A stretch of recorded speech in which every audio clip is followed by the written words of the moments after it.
Hey there, internet friends, and welcome back to That D Plus Show. Been a little while, but class is back in session for the only show from that nerdy site that Little lets you know summer break. what kind of quality to expect right from the name. Indeed, yeah, we took some time off for the summer here.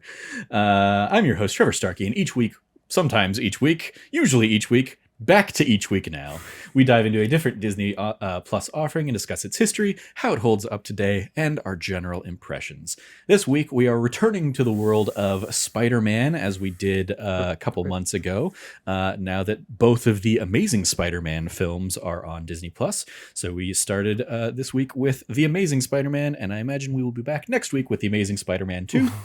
So joining me once again, we have our Spider crew of Logan Wilkinson. How you doing, Logan? I'm doing good. I do want to give a shout out because I haven't talked about it yet. We've been talking for like an hour off air before this to Trevor's fantastic shirt.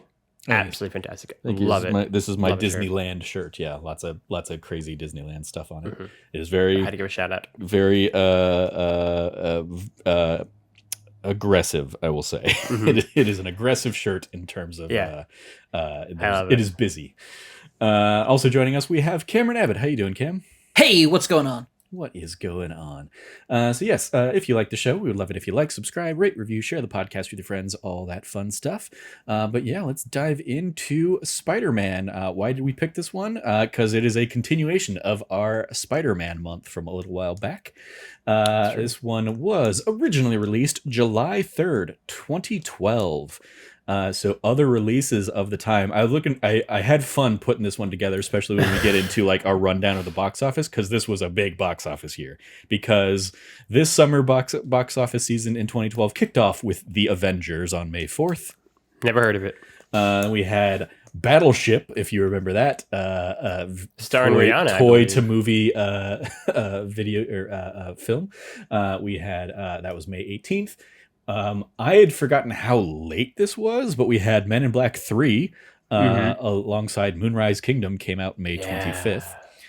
Snow White and the Huntsman, June 1st. Prometheus, if you are a fan of the Alien series, was June 8th. Most people who are fans of the Alien series don't like Prometheus. I was gonna say the we're same not fan- thing. But Ridley Scott came back for it, so it popped up there. I was like, oh, I don't care about those, but that's a notable one from this summer. Rock of Ages had its film version on June 15th. Disney Pixar was doing Brave on June 22nd. On June 29th, we had the dueling Magic Mike and Ted movies. And then we had The Amazing Spider-Man here, 4th of July weekend, July 3rd. Followed a couple weeks later by Ice Age Continental Drift, which is probably like the third or fourth in the Ice Age series. I don't recall. Yeah. I dropped off basically after the first one. We had The Dark Knight Rises, concluding the Nolan trilogy there, July 20th. Followed by the ill-fated reboot of Total Recall, August 3rd. And the ill-fated reboot / continuation of the Bourne series with Bourne Legacy. That's the Jeremy Renner one on August 10th. And The Expendables 2 was August 17th. We're in 2012, right? Yeah, 2012. What we also had, which will come into play when we get to the box office thing, was the 50th anniversary of James Bond was rung in with that nerdy site's greatest Bond film of all time, Skyfall. Because I saw that in the in spoilers. I saw it in the I wasn't going gonna to forget top that one. 10 breakdown of things, but I did not see it here in the summer window. So I'm guessing that was again a fall movie. You might sneak in a 1983 one on me, but not not Skyfall. I'm not going to forget that one. Yeah. All right. Yes. Speaking of diving into the our fun little trip down box office mojo memory lane, the domestic box office for 2012, this movie brought in domestically $262.0 million, which was down from $336.5 million of Spider-Man 3, which, if you recall, was basically like the highest grossing of the Spider-Man movies, even though it is often the most maligned of the Spider-Man movies. But yeah, people weren't eager to jump back into a Spider-Man reboot immediately, and or it was just a very busy summer and Avengers and Dark Knight Rises took up a lot of the the real estate probably. So with 262 million, where do you guys think that falls domestically in our kind of top box office figures. Is it even in the top 10? It is, yes. Okay. Yeah. I'm just going to go ahead and say number 8. Number 8. All right. How about you, Let me Logan? pull up the list up again. Avengers did better. I will say there are a few movies here in like the top chunk that did fall outside of this summer. So don't just think it's Right. Again, that's why I said yeah. Skyfall. That's why exactly why I said Skyfall. Right. Yeah, no, I have a number of films in mind that I'm like, you didn't list, so. I don't.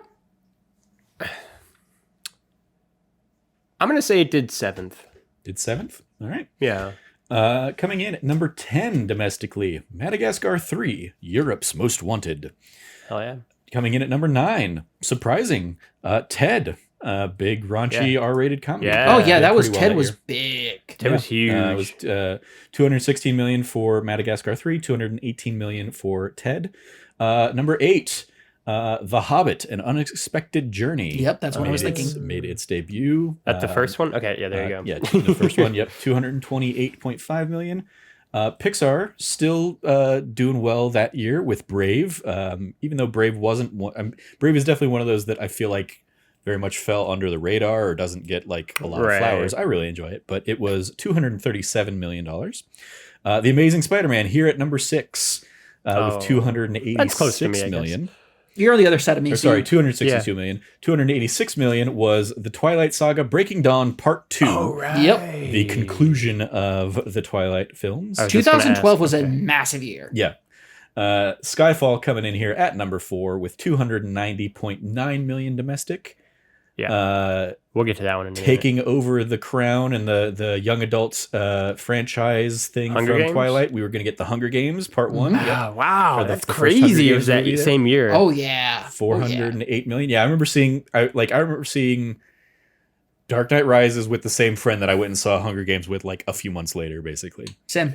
We weren't the friends. yeah, but yeah, no, I also did that. Speaking of, Dark Knight Rises in there at number 2 with 448 million, and The Avengers blowing all sorts of records out of the water that year with $623 That's million crazy. domestic. Avengers In did that so good. summer That's alone, not even insane. counting when I saw it later in the year, I saw Avengers 5 times in the summer. That's crazy. I don't think I saw it. I specifically remember I saw it 3 times opening weekend. Like I saw it opening night, and then I went back and saw it the next day. And like another one of my friends was like, "Hey, I'm gonna go see Avengers. You want to come join me?" And I was like, "Yeah, sure, I'll go see Avengers again." I really enjoyed it. It was a fun romp. I don't know if I've seen Avengers since it came out. That's wild. I really don't know. Dude, Because, Avengers, like, it was a film that I never thought in a million years I would ever get to see as a comic book fan, especially like I was back then I was a little bit outside of like my comic book kind of like reading, like consistent reading phase. But back then I was a massive Marvel head. Yes, I was never Marvel, right? Yeah, I was Marvel up until probably about 2013, 2014 when I became much more of a DC guy with the New 52. Yeah. Oh no, New 52. So that was 2010. There's somewhere mixed in there. Anyway, it was because I went to see Thor. I was like, how are we ever going to get to Avengers? Mm-hmm. Right. And no, I was blown away. I just couldn't believe that I was watching that movie happen in my lifetime. See, it was crazy. The MCU to me is really interesting. This is actually kind of a good movie for this conversation. The MCU is really interesting to me because unlike James Bond or Star Wars, right? To go to my 2 easy franchises, or even something like Rocky or something, right? Where like there's never enough of a lull, I feel like, to go back and watch other MCU movies. Like they're coming at such a rapid pace, especially like during this time and then the next like 6-7 years until Endgame. Like I don't really rewatch MCU movies in the same way where like, I mean, I obviously like religiously rewatch James Bond movies, but even like Star Wars, right? Or like, the Bourne movies or Mission Impossible or something like that, where like I'll just throw them on because like, yeah, like it's going to be a number of movies for another one. Like they come out so fast, and they're all both so annoyingly connected and also not connected that like I never feel the need to like rewatch the series for the next one comes out kind of thing. Like so very few I actively like have watched, probably more than the 1 or 2 times I watched it in theaters. Yeah, I've probably gone back and rewatched Avengers a good handful of times over the years. At all. In particular, I think there are just some really fun action I've stuff seen in that chunks of it a lot. Yeah, but I've never sat Yeah. down and watched the whole thing all the way through. Yeah. Yeah, and that it was especially like as phase 2 and phase 3 hit with the event, like the rest of the Infinity stuff. It was like fascinating to like go into Avengers Infinity War and Avengers Endgame and be like, look at like how they've tied 18 films together. And just 5 years earlier, or whatever, 6 years earlier, we were blown away that they had tied 4 films together. Yep. Right. And so it was going back and kind of seeing like and kind of drawing those comparisons of like, look at where we started and look at where we are now, kind of thing was a fascinating journey. And then like there were other, like for me at least, there were other things of like going back and revisiting Avengers compared to like Joss Whedon's Justice League and being like, okay, yeah, like there are very clearly differences here. Yeah. And of course Joss Whedon also finding out how much he sucks. He's a creep, right? I nowadays, think, kind of, right? Yeah. yeah. It's definitely one that I'm like less inclined to go back and rewatch these days. Like if I'm gonna go back and rewatch like a Marvel thing, it is very much gonna be I'm gonna go back and rewatch like one that I'm particularly interested in. Right. Yeah. Of like, okay, I'll go back and rewatch Thor Ragnarok. That's the because one I was think thinking that's of. Exactly. Right. That's Because it's my there's a ton of favorite fun MCU there. film. Or like, hey, you know what's a good one that I haven't gone back and seen in a while? The Winter Soldier. Because That's exactly like, what I was going to shout Yeah. out. Right. exactly. It's a 70s espionage thriller. It's made Robert for Logan. Redford. Oh, it's so good. Right. So good. So yeah, it's those kinds of things. Like, yeah, I probably especially like when Kind of Funny was doing like the MCU, the first Right. run of MCU in review, I was probably Right. watching, most of them kind of week to week to kind of like in the lead up to Infinity War. So that was probably like the most recent I'd done like a full kind of rewatch of stuff. And I think like one of those, even like I had never actually watched The Incredible Hulk before because like it was Universal that's and like it was, I had little enough interest in the Hulk in general. So yeah, it was like one of those like, oh, I didn't care enough about it to like be a completionist going into the Avengers. But yeah, See, that's so interesting. I love how we've switched over time. Like Incredible Hulk was of an era where we were still getting, I feel like, so few superhero movies. That, yeah, I mean, yeah, anyone that came out, I'd be like, I've got to support Blade 3, right? I've got to support, like the Incredible Hulk, whatever it might be. And then that really was, because Incredible Hulk was 2008 too, yeah, right? So that really it was like a the month after Iron Man. It was that really was like the paradigm shifting year of Iron Man, Incredible Hulk, Dark Knight all came at once, and it was just like everything changed, right? And then it was like 2 years before we had Iron Man 2, and then we had like Thor and Captain America. And so yeah, it was like 4 years until Dark Knight Rises. It is weird that like 4 years between Iron Man kicking things off and here Avengers compared to the rhythm we got into of like 2 to 3 movies per year, and then like a run there of like, all right, here's 2 to 3 movies a year plus 4 Disney Plus shows that you have to try and keep up with. It's definitely overwhelming these days, and obviously I think they're starting to see that and starting to really pull back on that stuff. But it's weird going back to this simpler time. But yes, diving over to the worldwide gross. This is going to be the more interesting one. The Amazing Spider-Man brought in $757.9 million worldwide, which was still down from $895 million that Spider-Man 3 had done. So where do you guys think that falls in the worldwide gross of things? Ooh, I'm gonna go ahead and give it bump it up to number 6. Okay. Oh, for me. I think it stays. Rather, let me phrase it. I think it stays at 6. Yeah. I said 7 last time. I'm gonna stick with 7 this time. All right. Just outside the top 10, we had Life of Pi with $609 million. And I shot that out because one of the actors in this film was also in Life of Pi. Men in Black 3 makes the top 10 here with $654.2 million.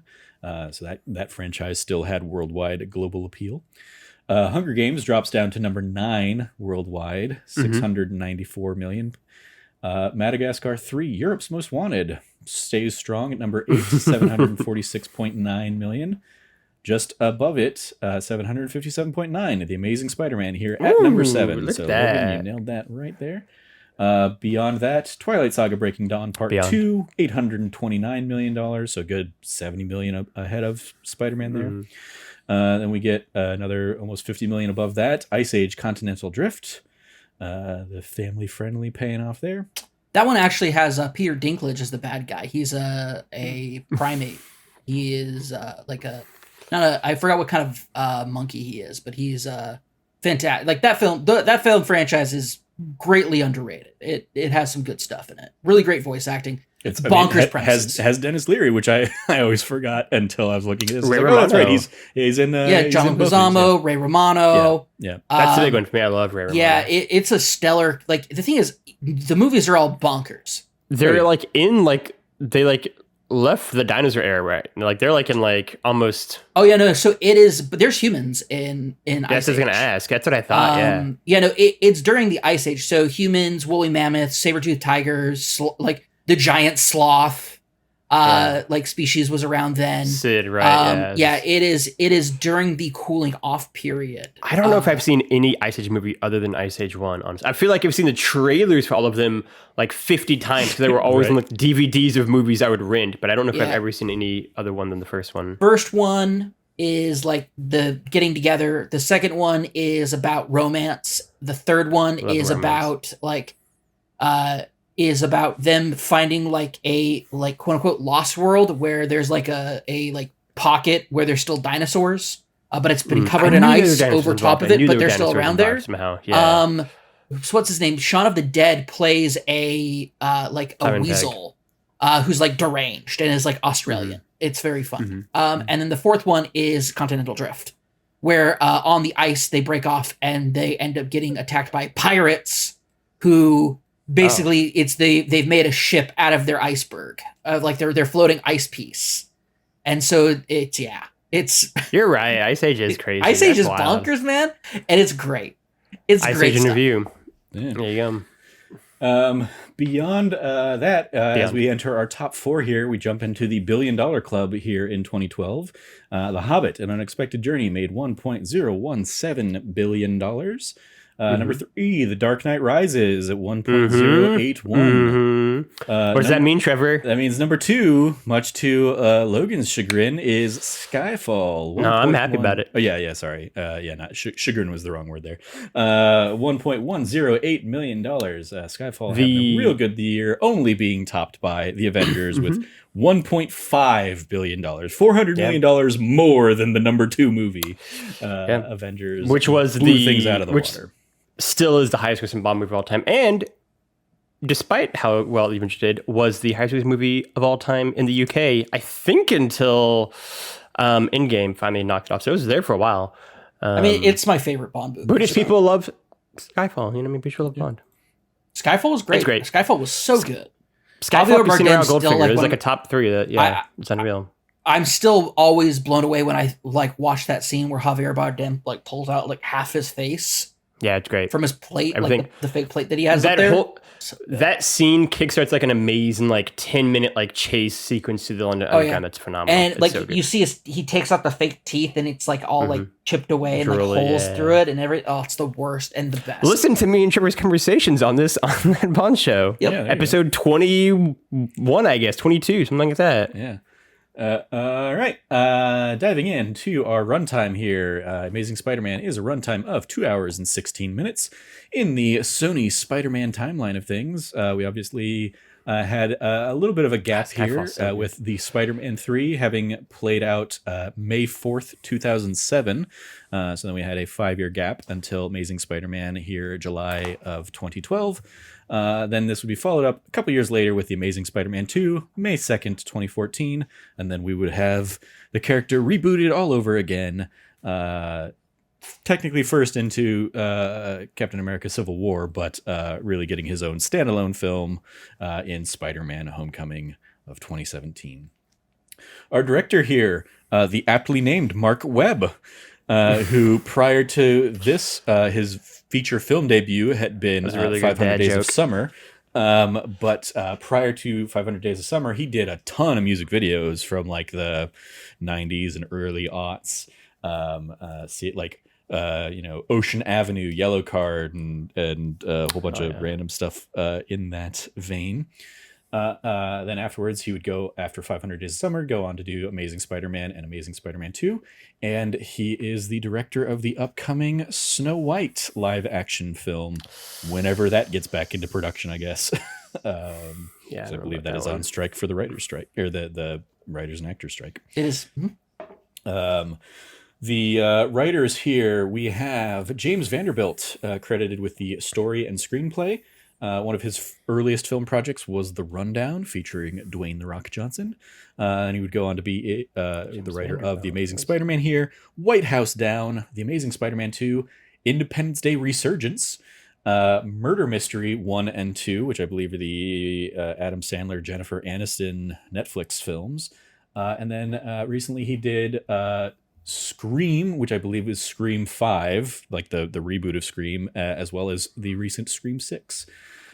So I just want to give a shout out to James Vanderbilt for when you said that name. I was like, is that the guy from Dawson's Creek? No, and James really good. Vanderbeek. James That's Vanderbeek, big. but I had That's an big. amazing. There's been like I had a really good laugh at that one. Okay, Yeah. continue. Alvin Sargent also worked on the screenplay for this one, basically being the only holdover between regimes of Spider-Man. Good for him, man. This back in the other Spider-Man ones, but prior to this, he'd worked on the film Anywhere But Here, and he was on the writing team for Spider-Man 2 and Spider-Man 3, and then would work on The Amazing Spider-Man here. I believe we also talked about this. His wife, Laura Ziskin, I believe, one of the producers of the series. All right. And I believe I read in some of the trivia stuff, like she was also a producing partner with Sally Field, which is why Sally Field signed on for the role of Aunt May in this one. And Laura Ziskin passed away shortly after this film, after a battle with cancer. It was very much like known that this was probably going to be her last kind of produced film. That's sad. And then lastly on the writing team, Steve Kloves here, also with the screenplay. Prior to this, he'd written on pretty much all of the Harry Potter films, would then go on to do Amazing Spider-Man. And then most recently, he came in to try and punch up and fix Fantastic Beasts: The Secret of Dumbledore, rather than WB just letting J.K. Rowling write movies, because turns out she's not great at writing movies. Turns out she's not great. Yeah, Period. fuck turfs. Yep. Fuck turfs. But yes, he was brought in to basically Logan, it's your try turn. and resolve. Oh, I'm sorry. Huh? Fuck turfs. Oh yeah. He was brought in to try and punch that one up, but having seen it, didn't do great, or did what he could. Maybe, I don't know. Our cast of characters in this one: Andrew Garfield as Spider-Man and Peter Parker, who prior to this had been in a couple of episodes of Doctor Who way back in the day. That's true. I believe during the Martha era, right? It's a couple scenes in New York. Yes. Yeah, I was gonna say Daleks Manhattan. Yeah. His real big break prior to this was The Social Network, where he played the wronged, former partner of Zuckerberg kind of thing. Yes. He's fantastic. There's an amazing scene that he has where he finds out that he's lost. They diluted all the shares. And he snaps, and it's great. And it's the perfect culmination of showing in general how much of a dickbag Mark Zuckerberg is, because he was too much of a fucking coward. Yeah. Social Network is so good. Garfield would go on to be here in Amazing Spider-Man 1 and 2, followed by projects like Hacksaw Ridge, Tick Tick Boom from a couple years ago. There we go. Fantastic. Put that respect on it. Yeah. And then Spider-Man No Way Home, of course. Emma Stone in here as Gwen Stacy. Got her big break with Superbad. Then she would go on to be in films Zombieland, Easy A, Crazy Stupid Love, The Help, Amazing Spider-Man here. She's in the video game Sleeping Dogs. Between this and Amazing Spider-Man 2. Then after Spider-Man 2, Birdman, La La Land, and there we go. Most recently on the Disney side of things, she was in Cruella, and I believe is currently still slated for a Cruella 2. We'll see. We'll see how that plays out. Oscar-winning performance in La La Land. She's so good in La La Land. She's so great, but I will say her best film, and one of the best films of all time, is Easy A. There you I think All-In's one of the best films of all time. So she'll get 2 shout outs from me. Easy Reese A's fantastic. Ifans, You're correct, Shane. or Ifans. I never remember how his name is pronounced. As the Lizard and Dr. Kirk Connors. He was back in Notting Hill back in the late 90s. And then as I was looking through his stuff, I was like, oh yeah, he's the kicker in The Replacements. Yep. Right. He's also in Little Nicky. Yep. He's the British brother. Yep. Who's the main big bad in the movie. He's in Harry Potter and the Deathly Hallows Part 1 as Xenophilius Lovegood. Luna's dad. Oh, yeah, he's you're great. right. He's great at that role. You're right. Yep. Amazing Spider-Man here. He used Rasputin in The King's Man a couple years ago. The was he? prequel of Yeah, you're The right. Kingsman. I love awesome. him. He's I haven't seen great. the I love movie his. yet. Yeah. Spider-Man No Way Home comes back kind of. And then he was also in the House of the Dragon series. Oh yeah, he's so good in House of the Yeah. Dragon. Holy crap, he's so What a good. great. Oh, Everything he's in, I love this guy. He's Yeah, great. he's oh my God, amazing. that's a he's incredible also run. in a movie called The Boat That Rocked. You're With right. trying to remember his name. He's an actor. He was in played Capote. He played Philip Seymour Hoffman? yeah, Philip Seymour Hoffman. Hoffman. They were both in that movie, and they actually play rivals. And it's that movie is quite Kenneth stellar. Branagh's in that for- movie too. Nick Frost. Yeah, it's a quite the stellar film. It was bigger in the UK than it barely got a release out here, but it was quite stellar. It's about the old pirate radio scene in England Oh, I remember that. during the 60s, and the kind of the end of that era, and it's truly quite good. Nice. as well. Dennis Leary here, who we already spoke about as Captain Stacy. I always love shouting out that he was in The Sandlot. He's in A Bug's Life, which is the last time we probably talked about him on That D Plus show. He was also in the Ice Age series, as we've been discussing.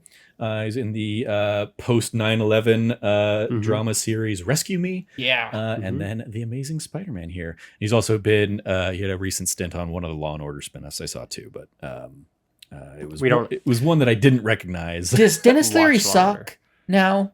I mean, I don't. he probably sucks a little bit because he's definitely of that era of shock comedians, but I think he's I've not seen anything that specifically calls him out as sucking.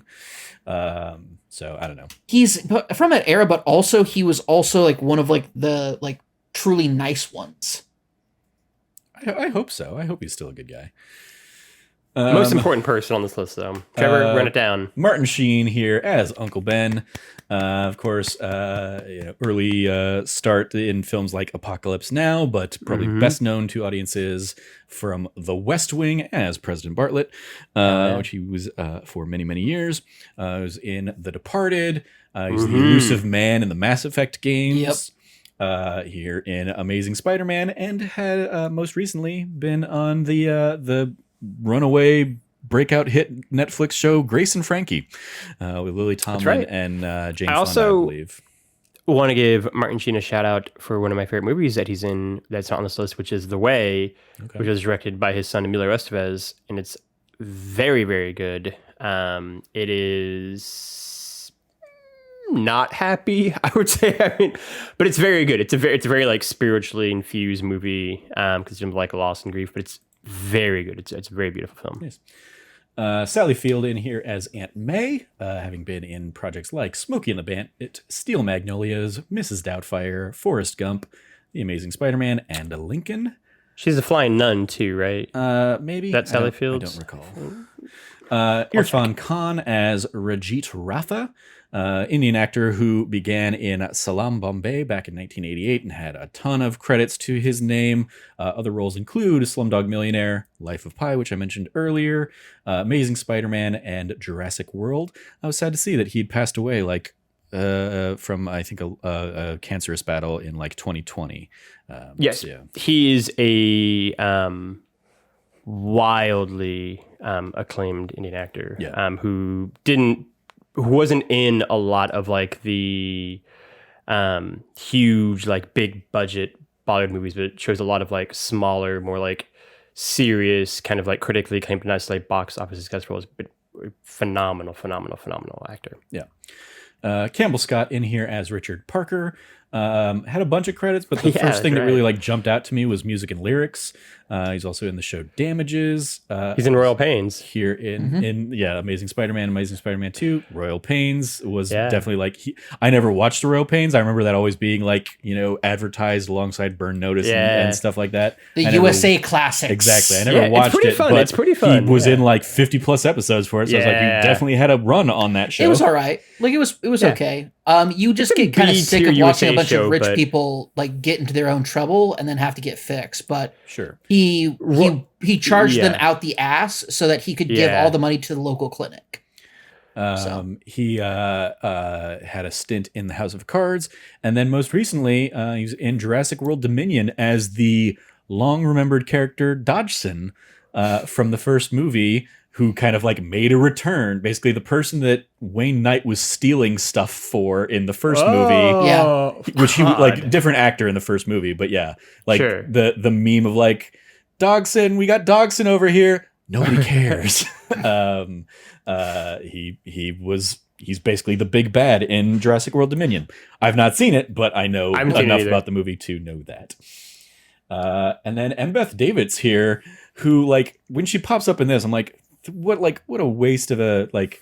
Mary Parker is nothing in this movie. Like in the first scene, I'm like, oh, does she even have lines in this movie, or is she just like a person here? And then going back and like looking her up, I'm like, oh, that's Miss Honey from Matilda. 30 years later, or whatever. She was also in Army of Darkness, Bicentennial Man, and The Amazing Spider-Man. She is in Bicentennial Man. Yep. Well, I haven't thought about that movie in like 15 years. Yeah, there you go.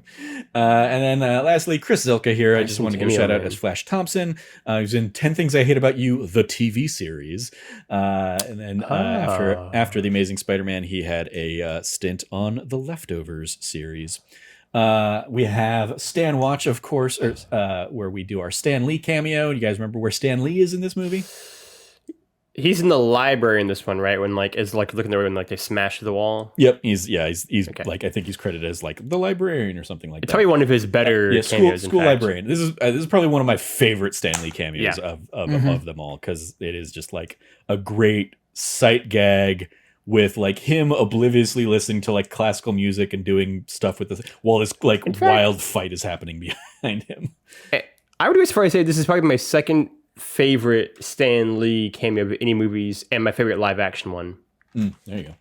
I think only Spider-Verse I Spider-Verse. like more. That makes sense. Yeah. I can probably get behind that. I think, well, his Deadpool one is very funny as like the stripper DJ. Sure, strip yeah. club DJ. All Out of Bubblegum did not have a body count for this one, so we No do one not have- dies. we do not have No this dead segment, bodies. for this one. Yeah, a lot of like the people that come close or at risk of dying are like the cops that become lizard people, but they get cured by the end.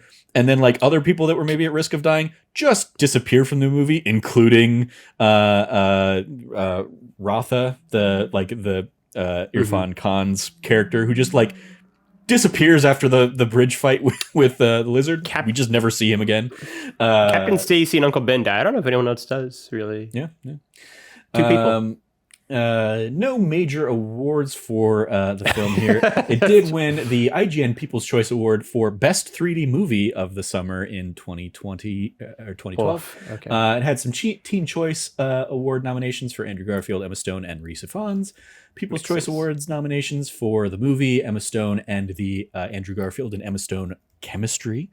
And then Kids' Choice Awards nominations for Andrew Garfield as favorite movie actor, and this was I had to pull it in for this. He was also nominated in the category of favorite male butt kicker. Kids' Choice Awards never change. Keep giving out your blimps. Keep sliming people. I love it. The things you do. Some trivia. During breaks, Andrew Garfield went around New York playing basketball with kids in his Spider-Man outfit. And on that same vein, when first wearing the Spider-Man costume, Andrew Garfield admitted to shedding tears. I always remember, and I occasionally would go back and watch it just because I thought it was like such a fun clip. The big like Amazing Spider-Man Comic-Con Hall H panel or whatever, he came up to ask a question in costume as Spider-Man and basically like asked his question, then like took off his mask and kind of like went on to the panel from there. And it was just like cool. Like he so loved the opportunity of getting to play Spider-Man. And I very much always look back and I'm like, I wish you had better movies because I really like you as Spider-Man. Or that it ended better. He very much, I think, got burned by Hollywood a lot, and he's talked a lot about that, very extensively about that. Yeah. In this film, Spider-Man uses artificial devices to shoot webs, inspired from the original comics, where he possessed similar devices for his webbing. Only later would he gain the superhuman ability to shoot webs. Mark Webb explained the web shooters were a creative decision to showcase Peter's intellect. Quote, "We wanted to emphasize that these are things that Peter Parker made and that he is special himself, even if he feels like an outsider." End quote. Before filming, Rhys Ifans researched his role by meeting several real handicapped people who had missing limbs. He also spent 1 month performing his daily activities using only his left hand, including tying a tie. The script had a small snippet written where Connors ties a tie, but it was not filmed as it was too time-consuming. And then this was just a fun little one that I was like, oh yeah, it was that guy. Michael Papajohn appears briefly as the driver for Irfan Khan's character on the bridge sequence, who's like, go see what's going on out there, Alfred, and he leaves. That is the same actor who shot Uncle Ben in the first movie. and so here it is, the same actor who played the carjacker who, parentheses, was thought to have killed Uncle Ben in the original Spider-Man movie. So it's a canon event. Just a weird little cameo of him popping up as a completely different character. You gotta have Papa John and Spider-Man canon event. So that's what I've got here trivia-wise. Not a ton to pull from here on this one. So what does everybody think? How does this one hold up here now 10 plus years later? Especially in light of, No Way Home, obviously, as well. Logan, let's hear from you first. What do you think of Amazing Spider-Man here? I think it tries. I think it tries to be very different than the Sam Raimi trilogy. Mm-hmm. And in a sense, it is successful on that, right? It is. Notably, everybody was like, that what a weird way to do the, with great power comes great responsibility line. Right. That's just like, just say the line. You're doing enough other things. Just say the line. So in that way, if it wants to be very different, and it is very different, and it is successful in that sense. I think I can't remember the exact Slack message. I said it like 2 days ago, whatever my thoughts, but I always remember enjoying this movie more than I actually do whenever I watch it. Mm-hmm. And I remember I'm always like, yeah, I mean, Spider-Man 1's pretty good, and then I will watch it and be like, it just doesn't click. It's one of the movies that just doesn't click with me, right? I want to like it more than I do. I think, Andrew Garfield and Emma Stone are really good. They have very good chemistry. Obviously, they dated, right? Or I didn't pull it as the trivia, but yes, fun fact: they started dating while shooting this film. Yeah, that's the Viggo Mortensen broke his toe kick in the helmet thing. Everyone knows it at this point in time. But their chemistry is great. They're great. But I think they carry so much of this movie because I think so much around it doesn't really work, and it's like all the small details. You're gonna find two people who you're going to be hard pressed to find two people who don't love Martin Sheen as much as me and Trevor. Mm-hmm. He's wasted in this role, right? He isn't, and Aunt May is completely forgettable.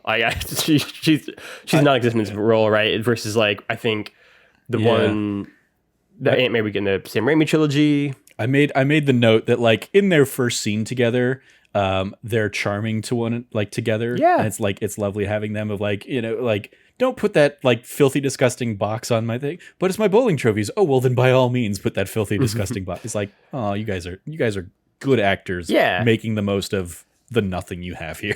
Exactly. Right. I think, we've all kind of talked a lot during the Sam Raimi trilogy of the different versions of Peter Parker or Spider-Man we like or don't like. In some ways, Andrew Garfield's a weird one, where I like him as Peter and I like him as Spider-Man, but I definitely don't love him as Spider-Man. And while I like him as Peter, he's not Tobey Maguire, right? And deliberately so. Like, they went in a very different direction, and I think they were smart. But as I talked extensively, and we did the other 3 movies, Tobey's my Spider-Man. That's just what I envision when I think of that character as Peter and as Spider-Man. And Andrew's not that, although still better. Is my hottest take, I guess, still better than Tom Holland, I think. And yeah, I think the movie does interesting things. I like the route it goes. I just don't think it really sticks most of its landings, other than Andrew Garfield and Emma Stone being great. The Lizard is a interesting villain who I think has a lot of potential that I almost feel like is a villain I want in a second or third Spider-Man movie, but not a first one, right? Like, I want to see that relationship for longer, almost like they did in the Raimi trilogy, and then to have that kind of rug pulled. And we obviously don't get that here just by the nature of it being the first one. But yeah, I mean, it's not bad by any means. It is certainly not bad either among superhero movies or, just movies of 2012, even the list we just ran through. But I don't think it ever hits the heights that it could have, and we'll get to it next week. It's still definitely better than the second movie out of the 2 Amazing Spider-Man movies. But yeah, I think, to me, Amazing Spider-Man, maybe out of all the Spider-Man movies, is the most what could have been, I think, if it, kind of didn't have to be as bum rushed out the gate as it did by Sony wanting a new Spider-Man movie so they could keep the, everything. Yeah. Cam, how about you? What are your kind of initial thoughts? I will say I like this movie a lot better than the last time I saw it. Yeah, I've been curious because you've always said, like, you have a very complicated relationship with this movie. Yeah. I'm like, well, I don't know what that means, but Good. okay, My tell. complicated comes from this movie. So I was very, very, very into, like. I'm gonna interrupt you real quick, Cameron. Is your microphone on? It's not on. Oh, It's not on. I can hear you. Okay, yeah. So Thank go you. ahead. Yep, that helps. It It definitely helps. get turned off because I could hear you fine earlier, and then it right then it like He muted himself, and so you were maybe hearing him through me. yeah. I muted myself just like not too long ago. I forgot to. Yeah, it definitely. I thought I changed turned it recently, back yeah. on. Yeah, All right. let's. So yes, you have a complicated history with this movie. So I have a complicated history. Sorry for people that didn't hear because your mic didn't pick you up. You liked it. You were surprised you liked it more than the last time. Yeah, I think the last time there was a lot more of like movie industry following politics around it. This movie was slapped together very surprisingly quickly. Its development time was not that long. The script there's a lot about this movie that was done to save Sony's ownership of the rights to Spider-Man's films. And it was extremely upsetting because for a long while it looked like Sony was just going to revert the rights back. And then they slapped this movie together within a year of the rights being up for it. And this is also when we're seeing kind of the rise of Marvel. And a lot of people being like, well, my event, comic book fans who've been reading comic books forever know that Spider-Man's been for a good chunk of time, Spider-Man was a key part of the Avengers lineup, not the original lineup, but a key part of it later on. And so him not being, a lot of people were like, I really would have loved to have seen Spider-Man in it. And it's but who do you get? There's a lot of ups and ifs about it. But going back to what I was saying is this movie feels in a lot of ways like a soulless, attempt to preserve rights. But it is technically this is a film that is intent and soulless and is meant to preserve the film rights. However, it's an excellent version of that. I think this film has a lot going for it. Things I noticed this time that I didn't notice the last time I watched it. I get why everybody picks on Peter, and it's not because he's a nerd. It's because he's poor. Everyone wears super nice clothes in that school. Everyone's wearing very, very nice clothing, high-end clothing. Peter wears grungy streetwear that was some of those shirts, it's like, oh, he's wearing that, like one of his larger shirts, like overshirts that he wears is of the same size and similar to the ones that Martin Sheen's Uncle Ben, I almost said Uncle Pen, Uncle Ben's shirts. And you even see later paying homage to that same, it might even be the same shirt that Aunt May wears in Spider-Man 3 when she's like picking herself up and selling the house, and Spider-Man 2, sorry, in Spider-Man 2, picking up, she wears the flannel shirt that's clearly too big for her. That's definitely Ben's. Later, Aunt May in this film is doing that after Uncle Ben dies, and it feels like right. And I'm like, I like that. I also like that, like, he's not picked on necessarily because, like, they've taken away the quote unquote nerddom of Peter. He's still really smart, but he's also going to a magnet school. So it's not like Flash Thompson's the jock of like a nerd school. I mean, my one of my notes is like, okay, yeah, Flash is clearly like the big bully picking on this random kid or whatever, Gordon or whatever, but like everybody else in the school is like surrounding him and like egging him on and like also being like shitty bullies, and only Peter's the one that stands up to him. It's like, what, like, fuck all of these kids. Oh yeah. Fuck this entire school. It sounds like a rich kid school to me. Yeah. So, also, like, yeah, that makes a lot more sense. Also, I like a few things. One, after Uncle Ben dies, Flash tries to be nice to Peter. Mm-hmm. That's very realistic and very human. What I kind of like labeled emo rage back in 2012, I now identify as an adult, like a true adult. 2012, I was like 21, 22, but as a true adult now, I can look back on that film and like watch it now and be like, this is a very great, telling of grief and dealing with grief. The problems this movie has isn't necessarily with its performances. It's just with the substance of the film itself. They got an amazing cast, a truly amazing cast for this movie. And the substance of this movie is just subpar. Yeah. It's sad. A lot of the writing is stilted.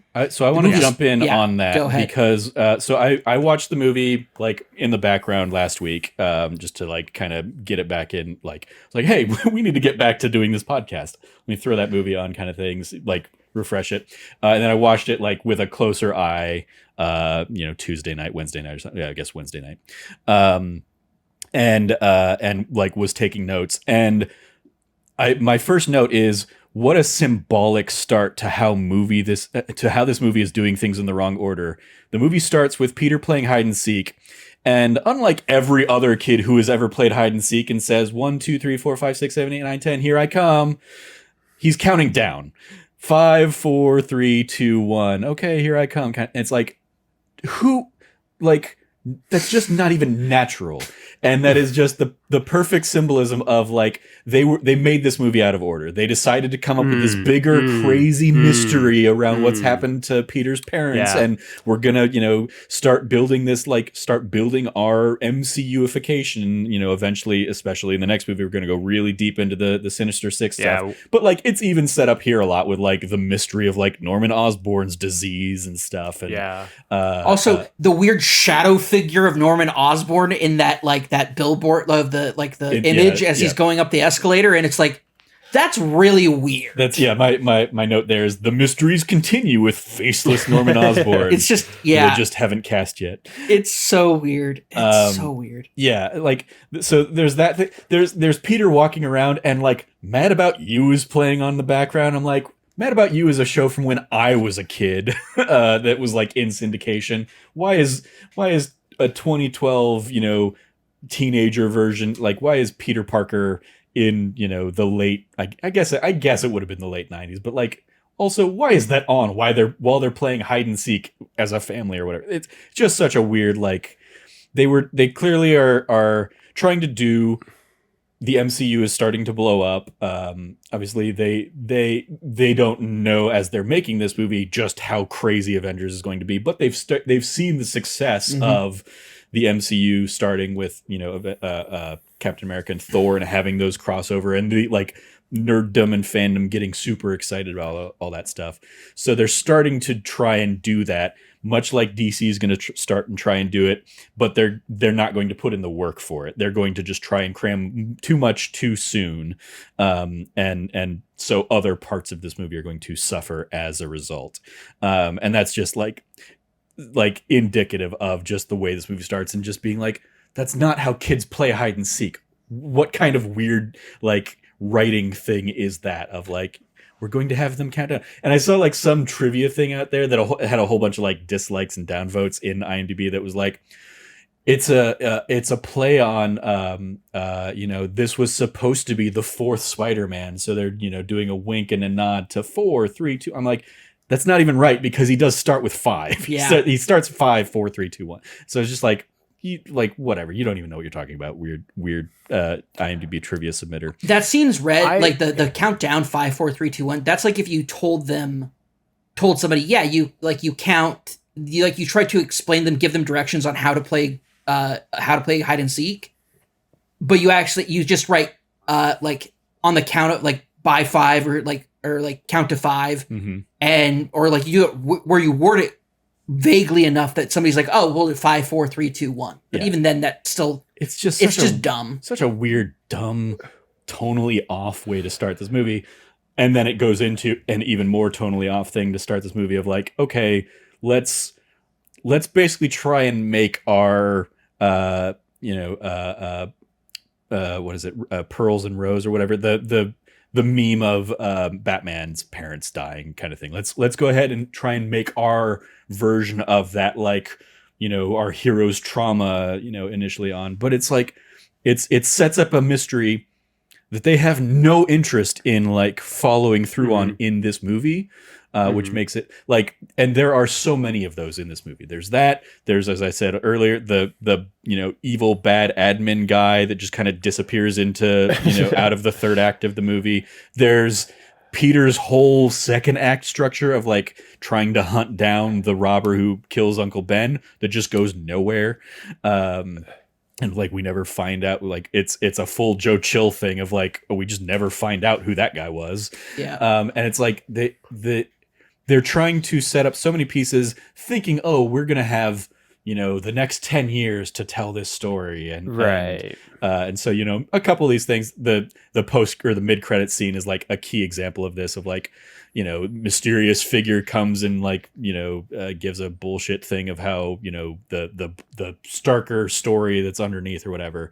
And that guy will come back and be introduced as a character in the next movie, I guess. But like, they just are trying to, they're putting in these little snippets with no intent to, it's like J.J. Abramsing kind of thing of like, we're going to put mysteries out here for you to fill with never any intent to like actually pay them off or do anything. And just the poor reception that the next movie especially is going to get, that ends up kind of squashing this version of the verse and makes Sony ultimately get into bed with Marvel. Just is like, okay, so you just wasted a lot of our time on these movies that could have gone into, you did have a great cast here. And if you'd put a little bit more care and effort into the story that you were telling, like it could have been good. This is where like I always come down to, I like this Peter and Spider-Man. I like Andrew Garfield's Peter and Spider-Man much more than I like Tobey Maguire. But I like the movies surrounding Tobey Maguire much better than I like these movies.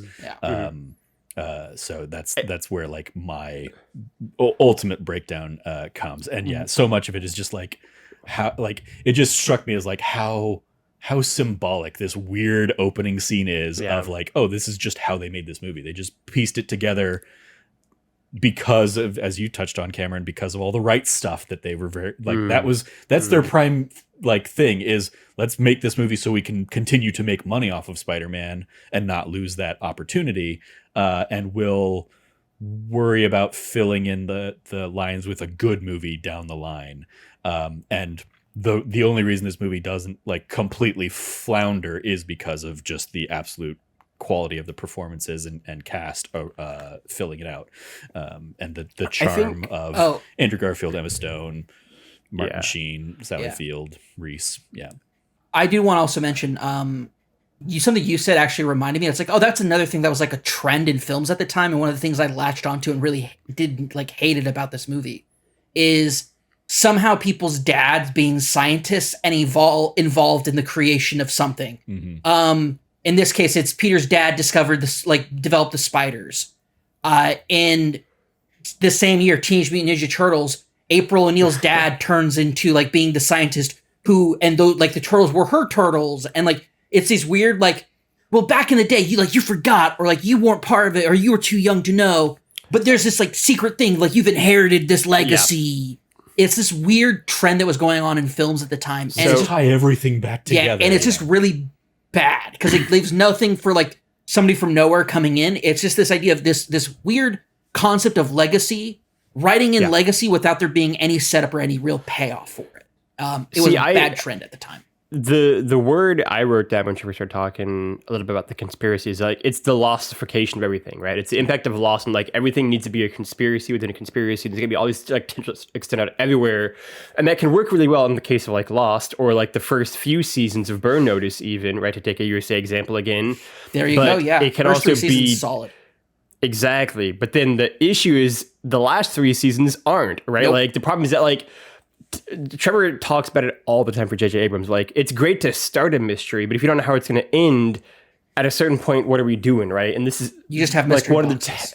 It's one of the textbook examples of this to me is Amazing Spider-Man 1 and 2. Like they launched 1,000 balls into the air and had no intention to catch like 80% of them in this movie, and so it's like his parents are wrapped in this like giant conspiracy, and it'll become even more of a thing in the second one. But like they're just so obsessed with like making everything connect back to like his parents, and like they're connected to everyone, and the impact of Lost in a negative way, I think in a lot of ways, like storytelling for the next like 15 years is really felt in this movie. I think one of the big issues, right? I mean, it's one of me and Trevor's favorite, like, whipping horses here is that like, it's Quantum of Solace, right? It's exactly what happened with Quantum of Solace, right? Where like the writer strike happened to that movie and they needed to hit a deadline, right? Like MGM was like, you're going to have a new Bond movie out in 24 months from when Casino Royale happened. And they filmed that movie and they literally didn't have a script. And they were just like, you had to have like Daniel Craig and the director like write their lines basically at like that same day, right? And it's the exact same thing here of like, the thing's going to expire in a year. So make a movie, make it happen. And turns out, that's not a good way to make movies. Go figure, right? And I think it's the problem here. I think I disagree maybe a little bit with Cam in the sense that this movie to me is like kind of an interesting evolution from, I think, Tobey Maguire's Spider-Man movie. One of the things I love about that me and Cameron each talked about is Toby's fucking poor as shit in that movie. He's so poor in those movies, and I love that portrayal, right? And he's so uncool, especially in the first one. And I think this is sort of like a step in between that, or like I think Andrew Garfield's like middle class, lower middle class in this movie, but like decidedly not poor and broke in the way that like Toby is. And I also think that he's slightly cooler, right? Like Toby's a nerd. Toby's straight up dorky guy. Like 100%, he is way cooler still than Toby. Yeah, and he's like, but that's because Toby's like literally Toby. The bus driver made fun of Tobey Maguire's Peter Parker. Yeah. Like you can't get more nerd than that. Like you can't be more of the school dork than having the bus driver be the one to be one of your entire like echelon of bullies. Yeah, and I think Andrew Garfield's Peter, he's like a skater guy, right? And like, is he like the outcast? Yeah, but he's like the cool, like, I'm a cool guy outcast, skating around, doing this kind of shit, right? And we got to show how like outcasty and rebel he is by a teacher saying, hey, do you want to lose that board? And then he immediately still goes ahead and skates with it. Because he's like, cool. I think it's interesting to kind of compare it with the Sam Raimi trilogy in that sense. Like, Sam Raimi trilogy, I love. Cameron, I think, really likes about it and Trevor does not is the fact that like they're very earnest movies in a lot of ways. And like in some ways that's sort of the joke I think that me and Cameron appreciate about it is that like Sam Raimi sort of turned the earnestness up to like 11 on those movies. Oh yeah. Especially in the first one. Mm-hmm. And I love it because that's such a Sam Raimi thing to do. And I think he kind of skewers that version of like Americana really well. But it also like I think he understands that is something that's kind of core to like the 60s version of Spider-Man that he's really telling the story of in a lot of ways. And this is more a Peter from like probably 90s Spider-Man, I would say. Cam, you'd probably agree, like that kind of cooler Peter Parker now, that kind of interpretation. Right? He's more of like, I'm not as nerdy, outcasty kind of thing. Like people don't hate me as much. I think this is definitely speaks to like just Spider-Man, the 90s cartoon, like that Peter Parker who was a little bit older, but so if you age that down, you have like that level of cool factor. Where he's like, he's just a guy trying to make it as a photographer in New York City while also being a superhero. 100%. It's just like, he's just a cooler guy. It's however, I think what the Andrew Garfield does so well is he perfectly encapsulates the kind of like nerd rage that the 60s... I wrote that exact phrase down. I'm glad you said that. Yeah, the 60s Spider-Man was awful. He used to like in the thought bubbles. He would like when Flash Thompson would humiliate him with like a minor joke or prank, he would basically wish that he could inflict violence on Flash Thompson as Spider-Man. Yeah. They're like and brutally mean to what is essentially mental health, like people suffering from mental health crises. Yeah. Which were his villains, and just being like horrible to them. So like 60s Spider-Man, like Sam Raimi turned down the like dick factor on 60s Spider-Man. Also, I mean, like the Across the Spider-Verse does a good job of kind of examining this of like Spider-Man is always making quips at his villains and always like talking shit about them and always talking them down kind of thing. And like Across the Spider-Verse has a good thing of like, oh, we're just always a joke to you. We're just always one big joke to you. And that being like a turning point and like a segment of his motivation. It is like interesting because like Peter and like I remember seeing it, a few months ago, probably making the rounds. The clip of Peter doing all the basketball stuff with Flash was like, Peter's such an asshole here, like just entirely. And it's like, okay, but like, out of context, you haven't also been seeing Flash be an absolute asshole for a whole bunch of stuff. Also, people also like put on like Flash. Yeah, it was an accident that he knocked over her paint, and then he was a dick about it. Sure, but the way she goes, "You did it on purpose." It's like, no, he didn't. He clearly didn't. yeah.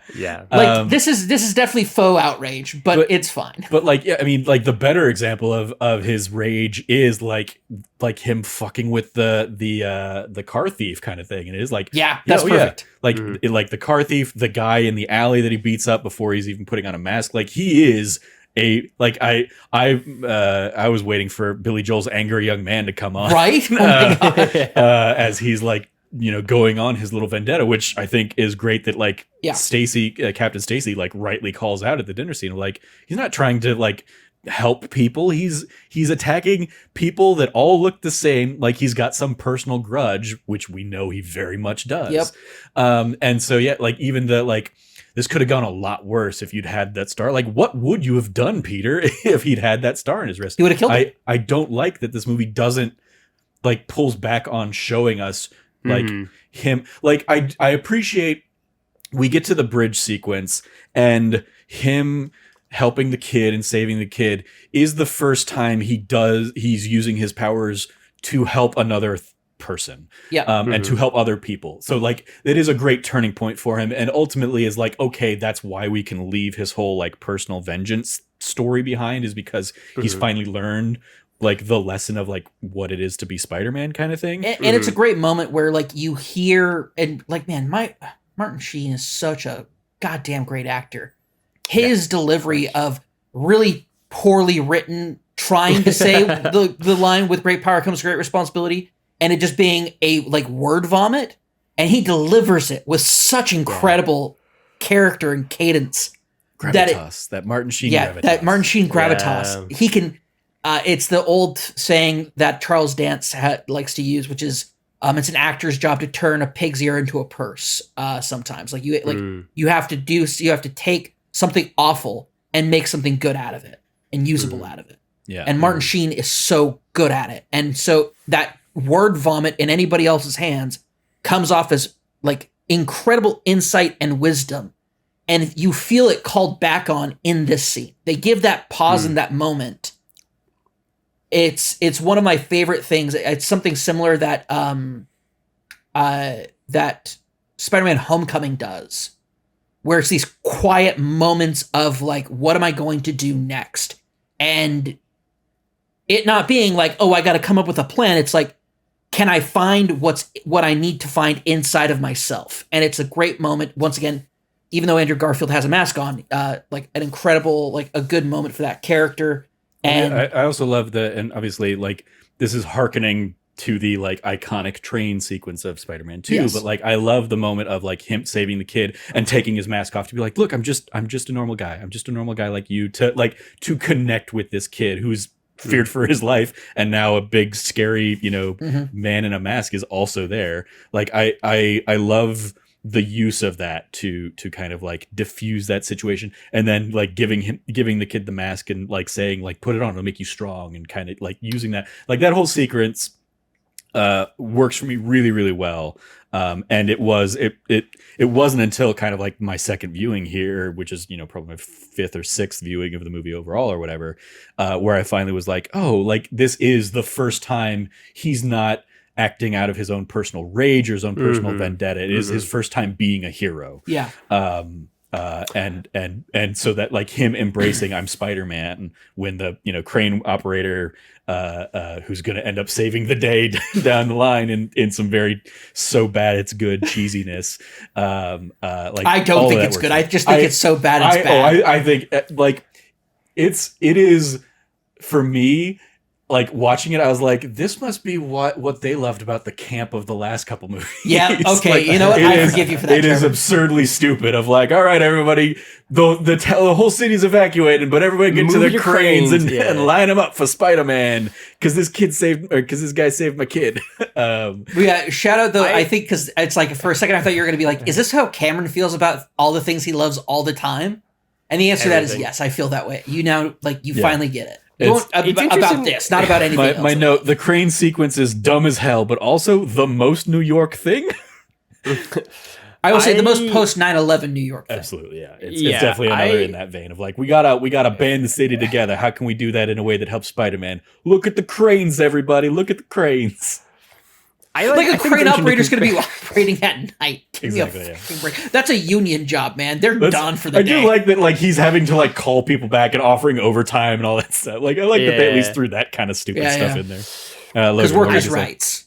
Let's go. I think it's interesting because like to compare it with how like it's done. Kevin mentioned Homecoming, so I'm going to go the other direction and compare it with like Spider-Man 1 and how like Peter there has his arc kind of fully realized, I think, with like the man who killed Uncle Ben, right? And like him tripping out the window and like him, like you get the sense of like what he would have done, right? And like him having to kind of immediately deal with the ramifications, and that sort of being what turns him in the other direction, if you will, right? Not becoming a pro wrestler, yeah. Yeah, exactly. Also, shout out to the Sam Raimi, like, throw out, like, old school comic book, but also, like, such a shout out, like, it's like looks like the same theater. It's just all decrepit and run down now. Yeah, such a good scene. Like, so I think it's interesting in that way to compare how the two approach like him dealing with this trauma. And obviously, we don't really get this same beat with Tom Holland's Spider-Man, deliberately so. Like they just sort of ignored the whole Uncle Ben arc, right? And he's just he's already Spider-Man. We don't get that. We get it in its own interpretation, obviously, in No Way Home, but it's very different because he's already very much established into the thing. And so to kind of compare how Spidey 1 and Amazing Spider-Man 1 do it, I find really interesting. I probably like it more in Spider-Man 1, but I agree that the scene Trevor just mentioned is not the crane scene, but the scene with the kid is in the run from maybe being my favorite sequence in the whole movie. Because I think in that moment, that's the movie, right? Like that's what the whole movie should have been, right? Like those moments. I think that's where Andrew Garfield shines so much. And I think something that makes him different than Tom Holland Spider-Man and Tobey Maguire Spider-Man, where he really comes in on those moments of like, taking the mask off, like helping the kid out. Like he's going to get a lot more of that with the same kid again and again and again in Amazing Spider-Man 2, right? To kind of bookend that movie. And like, I think he works so well with kids. And kind of that's where I most feel him really be Peter and be like frazzled and be like what's going on, but also having this kind of like inner fortitude, strength, like awareness of the situation to kind of calm those around him, inspire them. And we just get so little of it in this movie, and that's what makes that movie, that is what makes that moment, I think, shine so much. And again, make it be like, there was so much at their fingertips they had here. And to Cameron's point, like they were having to constantly make purses out of pig's ears throughout this movie, and there's only so much you can do, right? Mm-hmm. Any other favorite moments or least favorite moments that anyone was to throw out there? I would say I like the going back to like the Peter and Gwen stuff. I think they're seen in the, like, I remember when this first got announced, going back to like kind of following like the drama around this movie. Mm-hmm. I remember like when Mark Webb got announced for this, I was like, I love 500 Days of Summer. Mm-hmm. I don't think he's the right guy to do a Spider-Man movie. Oh, 100%. 100%. And we get scenes like Peter and Gwen awkwardly flirting and asking one another out, but not really saying anything. And I'm like, that's what I expect. And again, these two actors are great and pulling it off. But you also just made me watch a minute and a half of nothing. Yeah. But I do love kind of the flip side of that is the scenes where whenever he kind of shows up at her window and there's great stuff there. But then especially after the whole awkward dinner thing where he's just gotten into a beef with Dennis Leary and goes out and has this whole like, I want to tell you, I don't want to tell you, I want to tell you, I want, and finally does. And so we're not going to go through 2 movies of like this, her not knowing the truth. It is like, you're going to know who I am. And then the scene with them at like the, like out on the bleachers the next day or whatever, where he's kind of like filling her in on how this all happened. Like who else knows? Nobody. Like the fact that like this is a thing they're sharing and he's like, he's opening himself up to that. I think I like that in that moment. I'm like, I like that they're not going to be struggling with this, but then that means that, okay, you have to have the Captain Stacy stay away from her thing at the end of the movie.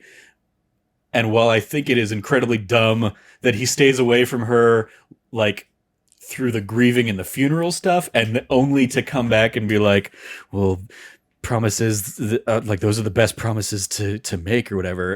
And like that whole dumb flirty line at the end that's like, oh, they're gonna get together, ha ha ha. I don't like that. Nope. But I really like that. I agree. She puts it together and like knows he made you promise to stay away from me, didn't he? Like like that's very much the same as like the MJ and the Tom Holland stuff, like figuring out that Peter is Spider-Man. Like I like when like MJ or when Gwen is like smart enough to be an equal with Peter. And so like even some of the stuff like a shout out to if this were a movie I were making, I would definitely have had a deleted scene that was talking about how this was the Rodrigo Guevara origin story of him becoming one of Spider-Man's most arch nemeses. But like, little did you know that was Kraven the Hunter. Exactly. Like do something like that. Cause the reaction to like, I'm Rodrigo Guevara, like, and it making such a big scene, it's like, okay, well that is like really big. And how does the receptionist not realize, wait, that's the other guy. Maybe this is the real one and I let an imposter upstairs. Huh? Well, she's not going to let her job go. Yeah, sure. This is post 20, like this is just post 2008. Yeah, we're still driving out of the reception. Yeah, millennials are always going to recession. Anyway, but I like even in that scene of like him speaking up and Emma Stone immediately being like, "What the hell are you doing? You're not on my list. You're not like Peter. You're not here." He's the second smartest of Midtown's High. Second, really? Yeah. You sure? Yeah, I'm sure. Like I love Oh, it's so good. I love their antagonism and their banter, Yeah. and like again, their relationship is like apart from I agree with you, Logan. Apart from the scene in the like on the bridge saving the kid, like is it apart from that, like their relationship is the best thing of this movie, the thing that holds this movie together. With that scene kind of being the standout best scene on the bridge. I agree. But even like continuing that on, Gwen being like, I'm making the antidote. I'm going to I can't leave. Like, you got to do your thing, but I got to do my thing, because if I don't do this thing and I don't make this antidote that you can use for this dispersal thing, like all these people turn into lizard people. That's so like her sticking around and being like, I'm gonna fight in the way I can fight. Yep. You know. Right. And she just lucks out with the fact that Connors isn't trying to kill her, so because he easily could when she shoots a fireball at him, kind of thing. But yeah, so like I love the two of them throughout this movie. Yeah.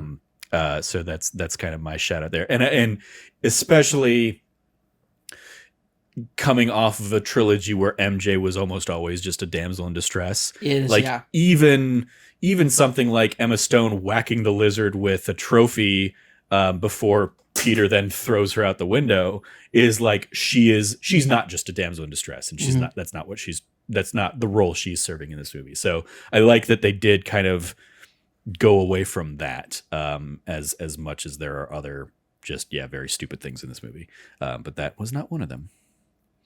Any other bits that people want to shout out before we dive into kind of some of our little ranking segments? Yeah, I want to give a shout out to the clothes Peter wears, because that was you already did, but no, okay. no, not that was like an Uncle Ben tie-in thing. This is just about like his band. Like I totally forgot also that like this was very much like my wear. I wore a lot of clothes like this. I wore band t-shirts. Cameron is Peter Parker. No, so the thing is like if you swap out the shirts from like Misfits or the Ramones to like Iron and Wine, I Am the King of France, like Not a Surf, like a lot of like indie rock bands from that era, then you like that is basically what I used to wear. And I totally forgot that. Yeah. I'm like, wow, I used to just wear that all the time. Like that sort of stuff. Also, I also kept my pants up higher than him. He's doing the skater sag, but my mom, if she ever saw me sagging my pants, she'd pants me. So, or no, sorry, she would reverse pants me. She would almost wedgie me with my jeans if she saw me sagging. Yeah, no, my mother didn't pants people, but she would also do it to other. She would also do it to other kids that she knew. Wedgie him. Well, just pull up their pants for them, and then tell them, "Hey, you're wearing a belt. You should tighten your belt." And it's like, that's my mom. All right. All right. Yeah. Let's so let's dive into our report card where we grade Amazing Spider-Man from A+ to F. Logan, where do you want to go with Amazing Spider-Man? You're gonna make me go first. I would say it threads the line for me.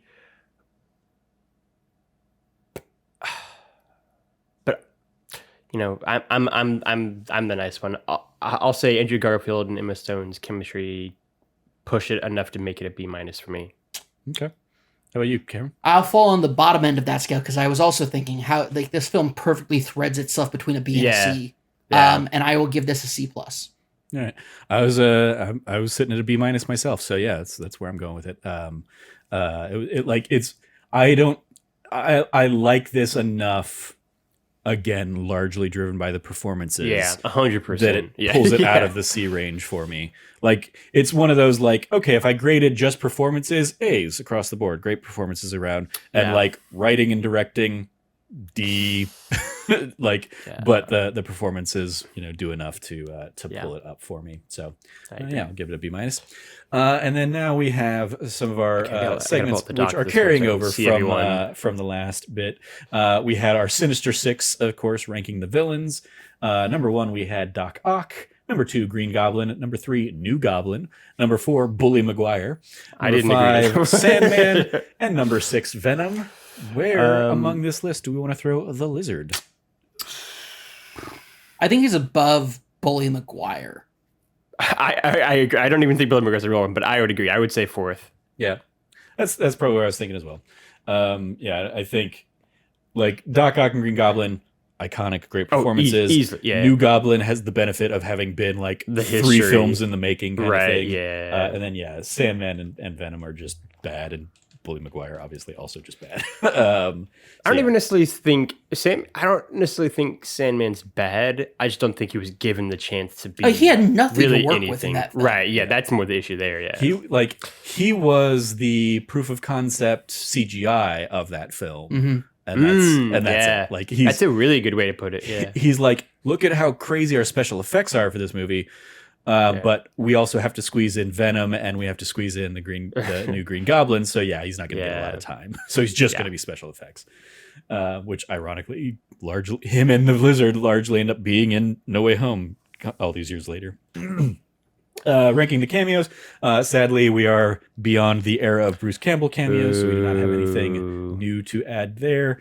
But we do have a Stan Lee cameo. It's number 1. So where do we want to put? Yeah, we're putting Easy. yeah. Our Easy. School librarian above Man in Times Square, Man dodging debris, and Man in Fire. Yeah.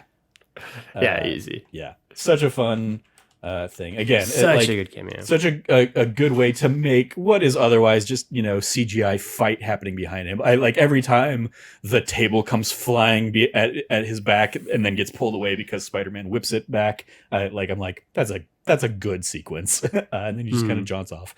So yeah, shout out to the late great Stan Lee there. And then we dive into our overall rankings.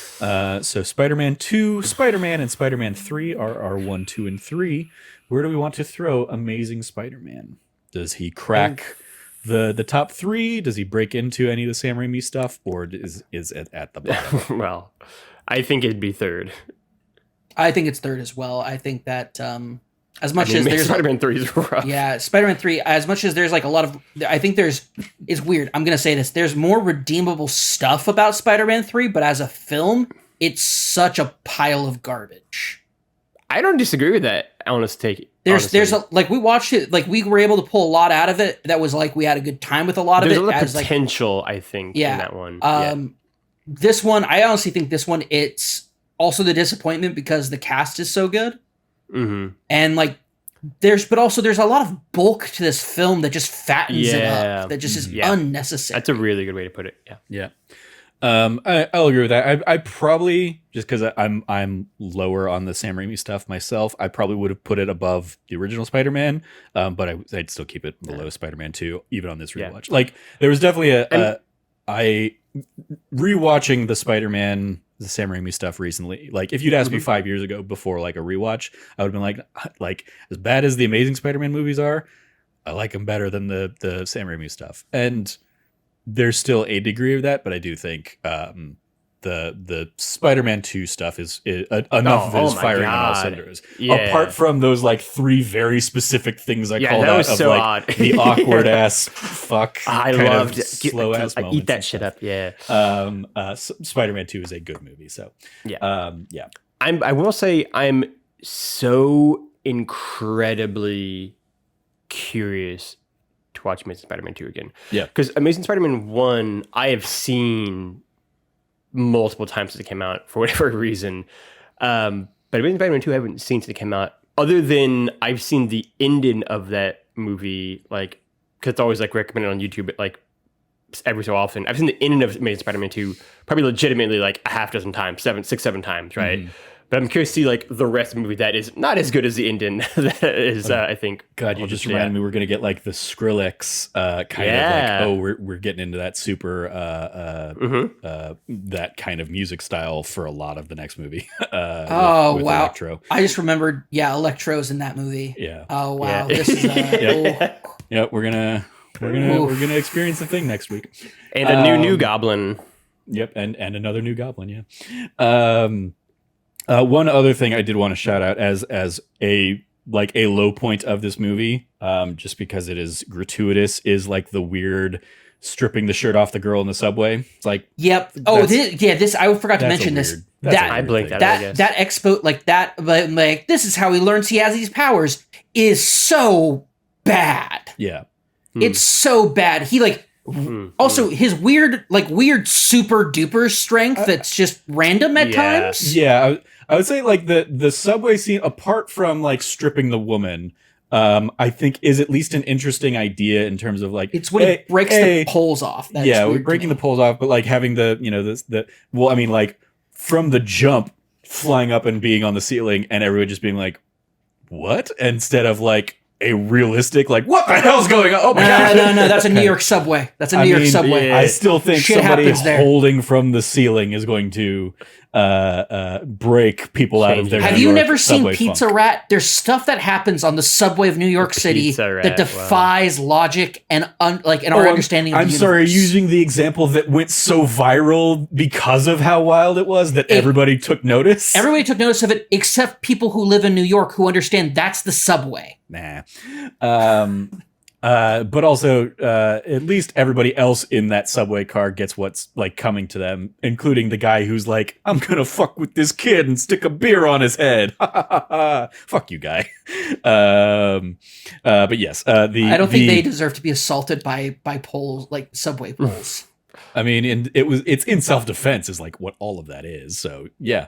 Well, after he sexually assaults their friend. Yes. That again is the problem. And their aggression doesn't get that way until he tears her shirt off. Mm-hmm. But yes, then to the like, oh, sometimes he has this crazy super strength and other times he doesn't. I did take a note of like, that night he gets home and he's washing his face and he's just fine. And it's not until the next morning that he smashes an alarm clock and then starts ripping all the faucets out of the walls and stuff like that. It's like, what the? Yeah. All right. They clearly didn't have that fully thought out in terms of pacing and script and stuff. Or at the end when he throws the football and he and Gwen are the only people on the bleachers. Yep. And it came from the bleachers because they know they hit the ball over. They threw the ball over there. Mm-hmm. And everybody's like, whoa, who did that? The one guy who's just over there. Yeah. Or his girlfriend. Yeah. Could be. Yeah. Either of them, yeah, absolutely. Either of them could have messed up. But yeah, the fact that it like bends the goalpost is like, all right, calm down. It's this weird, like, don't forget, he's super powered. It's like, dude, we have been here for 2 hours. Yeah. All right. Extra credit, other suggestions. If you did like Amazing Spider-Man, we have, of course, The Amazing Spider-Man 2. Then weirdly, they went in like reverse order with Spider-Man 3, Spider-Man 2, and Spider-Man. Then Spider-Man Homecoming. Then Fan Four Stick from 2015, Fantastic Four, X-Men Dark Phoenix, and X-Men Apocalypse. It's a rough little batch. And those were like the same ones that were in the Sam Raimi Spider-Man like recommendation too. Yeah, I know, but I just remembered that all those movies exist, and you said them all back to back. Yeah. Part of me wants talk about to, it. because You want to talk about Fox? Like, you want to talk about like a studio really fucking up a license to prevent rights from going away. Fantastic Four, whatever it is, whatever you could it.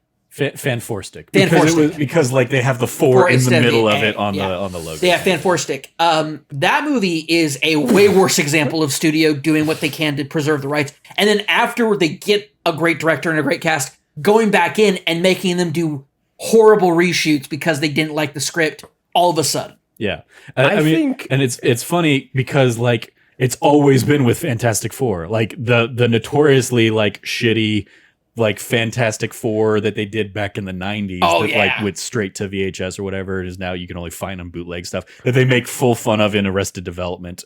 Yeah. Logan, what were you going to jump in with? I was just going to say, I don't know, I'm a millennial, we can't be happy. I so desperately want to do a like, I'm not doing Fantastic Four in review. I'm rewatch of like all of these like shitty ones, right? Like I definitely want to go like, let's do like Blade 3 and like Fantastic Four, like all the Fantastic Four movies, and like X-Men Apocalypse, like X-Men Wolverine, like the first one with like Origins, the terrible Origins. Definitely want to do like, let's do like the 10 worst superhero movies, and like that'll be like, I just think it'll be like Batman and like forever. Like, I just think that'll be a lot of fun to riff on. That's my pitch to everyone. I don't have enough free time to justify watching so much garbage. Yeah. I'm kind of okay not hate watching things. I like using my time to not do that these days. Yeah. Like there's definitely a time where I would have absolutely, but I'm like, no, I kind of if given the choice to watch something I want to watch and something I don't want to watch, I'm going to go with the things I want to watch. Or at least things I'm curious about. Speaking of diving into extracurriculars, anybody watching anything else on Disney Plus these days? Or since we last visited? I need to watch Ahsoka. That's what I need to do. So Ahsoka's a big one that I've been keeping up with. I also went and watched the live action Little Mermaid that they did. Yeah, you told me about that. And then I think I watched something else, but it has escaped my mind in terms of what it was. But yeah, live action Little Mermaid. On the upper echelon of the pointless live action remakes that they've done. All of the issues I have with The Lion King, which is my most pointless one, I still have in terms of like in terms of The Little Mermaid, yeah. They made all of the animals super realistic, and it moves all of the fun of the animated stuff. Right. But Halle Bailey, I believe, as Ariel, really good. Melissa McCarthy surprised me. I'm not typically a Melissa McCarthy fan. She usually rubs me the wrong way. But she's really good as Ursula. She's admittedly just largely being Ursula from the 90s animated version, but she's really good at it and has a lot of fun with it. On the flip side, Awkwafina as Scuttle does continue to really rub me the wrong way. She does not work for me in this, as well as, and I hosted 7 episodes of this podcast dedicated to Hamilton. I love Lin-Manuel Miranda. The Lin-Manuel Miranda song that they added to this movie, not good. Very bad. Just painful in part, I think, because it's a very Awkwafina showcase kind of song, but just does not feel of a same place as the rest of the music in the film. So yeah, it was like ultimately there's enough there that I'm like, okay, that it exists. And I think especially for like a new crop of children, especially, children of color, getting to see Halle Bailey as Ariel, I think is great for representation kind of moving forward. And again, she does a great job in it. Javier Bardem, who we were speaking of earlier, is fine as Triton, but he's in there. Oh, he's Triton. I don't even know if I knew that. The thing I told the fun fact I told Cameron about that ties directly into this podcast. So back when we did Pirates of the Caribbean on Stranger Tides, which was directed by Rob Marshall, who also directs The Little Mermaid here. Do you remember Logan on the boat? The old man who gives like the little young ingenue boy, like he tells the story of like the mermaids and stuff, ended up being the same old guy that dies in Andor in the prison. That same actor, Rob Marshall, calls on to do the same thing in this movie and like is on the boat telling Prince Eric about like there's mermaids in these waters and they're trouble and all this stuff. And it's just the same guy doing the same thing that he did On Stranger Tides 10 years ago. He's just typecast. That's what he can and do. I was just like, what do you like? This has got to be like a deliberate thing that you're doing, Rob Marshall. That's really funny. And it's the funniest little bit of the opening bit of the movie. But it's just like easily my favorite thing of that movie. It doesn't say a lot about the movie, but it's just like having just done Pirates in our run of the Pirates movies, and that like standing out in large part, like if he hadn't been such a pivotal part of a great arc in Andor, I probably would have completely forgotten about the guy. But the fact that I was able to tie those two things together cements that guy in my mind, so that when I see him doing the exact same thing in this movie a month and a half later or whatever, 2 months later, it's like, that's hilarious. So yeah, really enjoyed that. You know what that makes me think? This will be my final thoughts that I say. How good is Andor? Andor is it just reminded me of how good. So good. Andor real good. So good. Going back, Ahsoka also so far, I think as we're recording this, episode 5 was this week's episode. That blew up the internet. Which was the big like Dave Filoni showcase kind of episode. It's very much doing what it's setting out to do, of being like a live action Rebels season 5 kind of thing. Good performances, good kind of expansion of the lore. Ray Stevenson in particular is one of my standouts for the show thus far. Rest in peace. It's seeing how good he is in this, and how like what an interesting character he's playing. And fortunately, I know he's also going to be in like the Acolytes series that they have somewhere down the line too. So he filmed like a few Star Wars things before his passing. It's still like sad that, at some point we're just not going to get any more from him, because he's just a lot of fun and real good in this. He's very much a Jedi in the vein of like Dooku kind of thing, especially the Dooku that we got from like the recent like Trials of the Jedi Animated. or whatever. Yeah. Where it is giving him more of like, okay, here's why he turned away from what the rest of the Jedi were doing, and here's like his rationale and his mindset.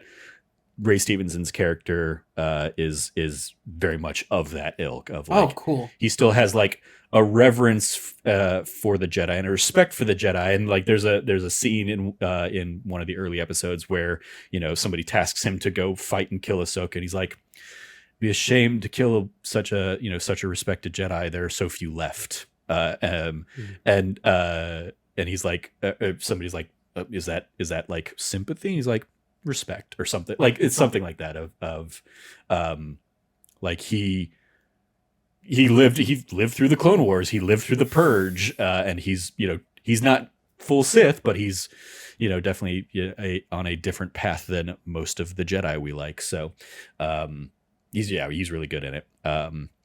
As is the rest, kind of the core cast, but he's definitely the standout, and just the fact that he passed away so recently is just a bummer. I'm sure once Ahsoka is wrapped up, I imagine at least Cam and I will sit down and do kind of a season wrap up of that. No desire to watch Ahsoka, but yeah, love it for everyone else. I'm looking forward to just watching all of them all at once, and then weirdly enough, the reaction to episode 5 sort of like was like the final nail in the coffin. We've just been like, I'm just so don't. I think I've just said like I just don't like Dave Filoni's interpretation of Star Wars and what he's doing with it, which is totally cool. A lot of people do. I love that for them. Again, that's what makes Star Wars so fun, is that it's a sandbox people can play with. It's just not the play set that is for me, I think. It is interesting. I love everyone else being excited. There are, I mean, a lot of the episode in particular is making a lot of very direct comparisons to like both Empire and Return of the Jedi. So I think I think there are things in there that you would probably really resonate with, but probably I totally get that. So no worries. No, yeah. That is gonna do it for this week's episode of That D Plus Show. Thank you everybody for joining me to discuss The Amazing Spider-Man. We also have, we still have to catch up at some point. Guardians of the Galaxy Volume 3 is now out on Disney Plus. Right. Indiana Jones is going to be out there pretty soon, so we'll kind of revisit our Indiana Jones run of things. Cap it off. Elemental just came out this week to Disney Plus. Oh yeah, I want to watch that one. And I definitely recommend Elemental. I saw it in theaters and thoroughly enjoyed it. And so I look forward to sitting down and doing an eventual That D Plus Show episode of it as well. I forgot all about that. Thank you for that remembrance. Yeah, there you go. I'm trying to see if there was anything else that I watched recently on Disney Plus. Nope. Okay. Thank you everybody for joining me to talk about Amazing Spider-Man. You can follow Logan at Lefty Logie, Loggy. Anything you want to give a shout out to there, Logan? You don't know. You're just busy with all the YouTube stuff that Trevor and Cameron have been doing. All right. Cool. You follow Cameron at Rev Cabot, 2 B's, 2 T's. Anything you can give a shout out to there, Cam? Yeah, my PAX coverage is starting to go up. A couple of videos have already gone up. One's like a tabletop vlog of like me kind of being super impressed and talking a little bit about how much space there is at PAX West for tabletop stuff in comparison to what I've seen over the years at PAX East. And giving like a little like zoom, like little flyby of like a bunch of the like stuff they had there. Was a lot of it centered around the Magic the Gathering booth? Maybe. because that's what I was mostly interested in when I was up there checking out stuff. Trevor's lucky I'm not a richer man, because I would have brought home another suitcase just filled to the brim with like all the really awesome, cool tabletop stuff I saw. It was so cool. It's my magic cards behind my head. Magic the Gathering. Yep. From my old sets from, God, when I was like 5th, 6th grade back in 93, 94, something like that. Some like very early. Oh yeah, no. Like original run sets of Magic. Those sets are ancient that you Indeed, have. And then there's a really cool sit down with the developer from the head of public relations, director of public relations over at Owlcat Games. I sat down with him and he walked me through like the Warhammer 40K Rogue Trader game that they're putting out, and just like a kind of like small interview where I asked him a bunch of questions about like that. If you're a big Warhammer 40K fan, you'll definitely be interested, I think, in like what he has to say about what that game provides. If you're a big like fan of their Pathfinder games, you'd find that interesting. Or if you just think that it's like having two dudes sit down and just talk like, well, like one dude's playing video games over, and you're watching over his shoulder. That was a weird thing to do, but we did it. So a lot of experimental stuff I did this time around. And there are more videos. I still have Let's Plays from my time at the Playism booth. I still have something to piece together with a few other things. And overall, just some more PAX West stuff coming out over the next week. So check that out. Cool. Yeah. You follow me at Trevor J. Starkey, in addition to all of Cam's PAX stuff. Also, if you want kind of the full rundown of everything he played, we talked about that on this last week's That Nerdy Site show. So go check that out. Next week's That Nerdy Site show, Cam and I recorded already a big old long beefy one that I probably still need to edit. But it is our Baldur's Gate 3 spoiler cast. A big old chunky game that we both very much loved. And you can also find kind of my continuing Let's Play series playing through that one as Tyson Bahamutsa, based on my IRL D&D character in the campaign Cameron is running for us. Go check out all that fun stuff on youtube.com/thatnerdysite, or at least for the podcast on podcast services. You can follow all of us over at That Nerdy Site, or go to thatnerdysite.com for all the latest from us. Once again, if you liked what you heard, please remember to like, rate, review, subscribe, share the podcast with your friends, all that fun stuff. Thank you for joining us. We'll be back next week with Amazing Spider-Man 2. As always, stay nerdy, be good to each other, class dismissed, and thwip thwip.